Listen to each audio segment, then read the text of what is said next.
নমস্কার বন্ধুরা, আমার চ্যানেলে আপনাদের সবাইকে স্বাগত জানাই। এই ভিডিওটি বেশি পুরনো নয়, মাত্র 2 মাস আগের। তবে আমি চেষ্টা করব কিছু জরুরি ইনফরমেশন শেয়ার করতে, যা আপনাদের পরবর্তী উইকেন্ড ট্রিপ প্ল্যান করতে সাহায্য করতে পারে। আমাদের এই ট্রিপ ছিল নতুন বছরের শুরুর দিকে। অফিসের ছুটির সমস্যার কারণে এই ট্রিপের প্ল্যান আমরা উইকেন্ডে করেছিলাম। আর এই ট্রিপের প্রথম প্ল্যান করেছিল দিদিরা। যেহেতু ওদের অনেকদিন আগের থেকে প্ল্যান ছিল, আর সেই জন্য ওরা একদিন আগে বেরিয়েছিল। আমরা হঠাৎ করে প্ল্যান করেছিলাম, আর সেই কারণেই আমাদের থাকা হোটেল বুকিংয়ে একটু সমস্যা হয়েছিল, আর আমরা একদিন পরে বেরিয়েছিলাম। যাই হোক, আমরা রওনা দিয়েছি হাম্পির উদ্দেশ্যে।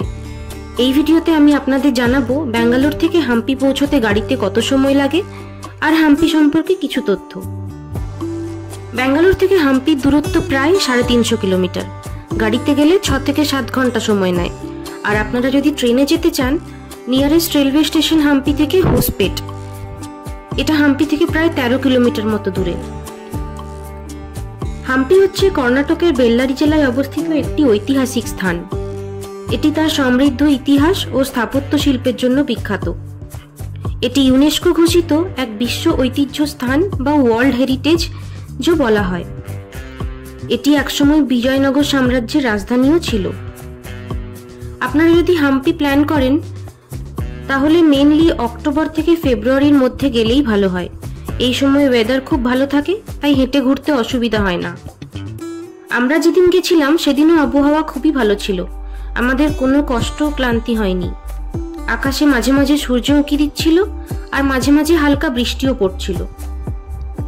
আর আমরা নিজেদের সাথে একটা ফ্লাস্কে চা আর কিছু ছোট ছোট কাপ নিয়ে গেছিলাম, সাথে বিস্কিট। কারণ আমরা দুজনেই সারা রাত ঘুমোইনি, তাই মাঝে মাঝে ব্রেক নিতে হচ্ছিল। আপনারা দেখতেই পাচ্ছেন সূর্য উঠে গেছে, আর একটি সুন্দর দিনের সূচনা করেছে। আমাদের যথেষ্ট খিদে পেয়েছিল, কিন্তু রাস্তায় সেরকম কোনো রেস্টুরেন্ট বা ধাবা দেখতে পাচ্ছিলাম না, তাই এগিয়ে যাচ্ছিলাম। যেখানে দেখতে পাবো সেখানেই দাঁড়াবো।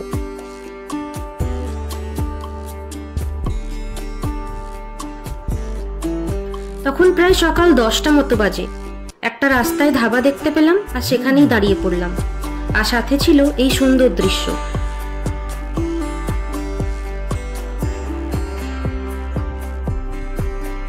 এখানে খাবারের খুব একটা বেশি অপশন ছিল না, সাউথ ইন্ডিয়ান খাবারই ছিল।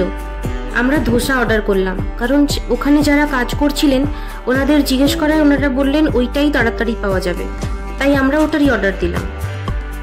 আর এই রোড ট্রিপে আপনারা অনেক উইন্ড টারবাইন বা উইন্ড মিল দেখতে পাবেন।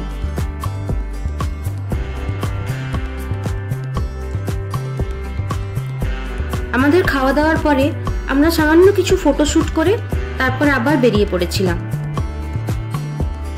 এবার আসা যাক হাম্পির কয়েকটি দর্শনীয় স্থান।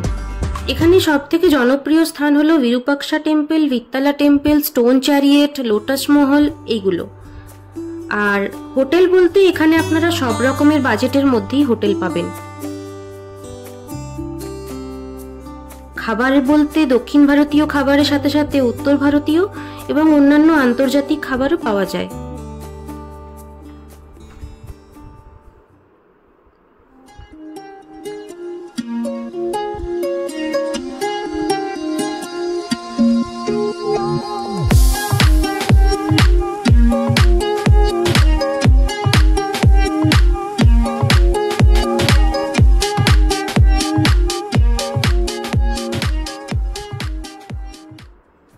কথা বলতে বলতে আমরা চলে এসেছি বিখ্যাত তুঙ্গভদ্রা ড্যামের কাছে।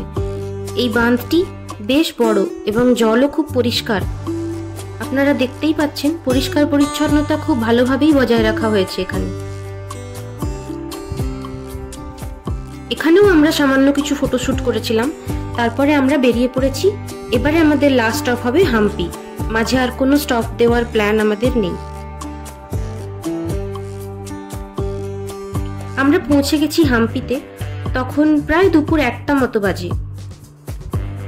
বলেছিলাম না আমরা তাড়াহুড়োতে হোটেল বুক করেছি।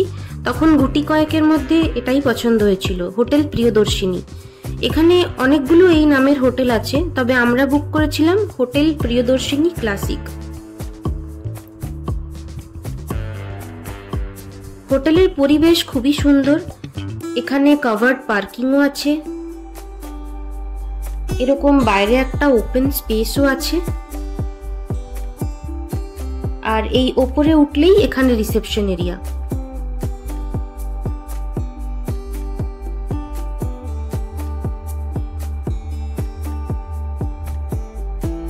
আপনাদের বললাম আমরা নতুন বছরের শুরুতে গেছিলাম, আর সেই জন্যই এখনো তার সাজসজ্জা খোলা হয়নি, সবই এখনো আছে।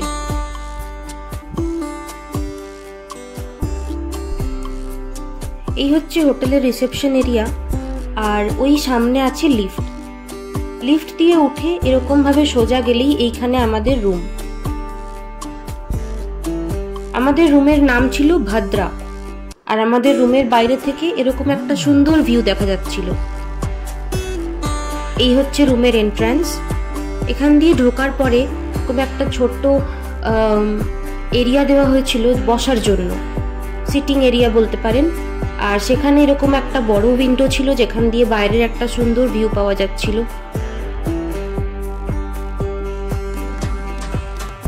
আর উইন্ডোর উল্টো দিকে এইখানে এরকম সোফা পাতা আছে, তার জন্য একটা ছোট্ট দুটো সেকশনাল সোফা, আর তার সাথে একটা ছোট্ট কফি টেবিল মতো দেওয়া আছে। এটা একটা ছোট কাউন্টার টপ যেখানে আপনাদের চায়ের সরঞ্জাম রাখা আছে। এখানে একটা টিভি দেওয়া আছে।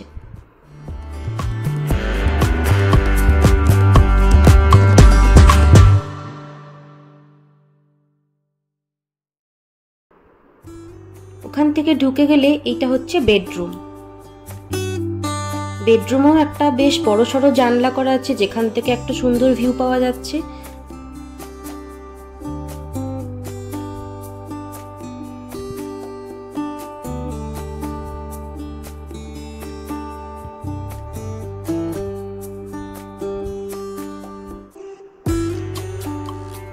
বেডরুমেও এরকম টিভির ব্যবস্থা করা আছে, আর সামনে গেলে সেখানে একটি ওয়ার্ড্রপ আর ওয়াশরুমের ব্যবস্থা আছে।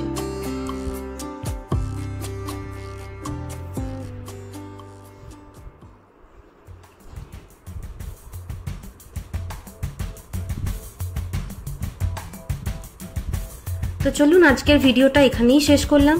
ভিডিও ভালো লাগলে অবশ্যই কমেন্ট করে জানাবেন। দেখা হবে আগামী ভিডিওতে। ধন্যবাদ।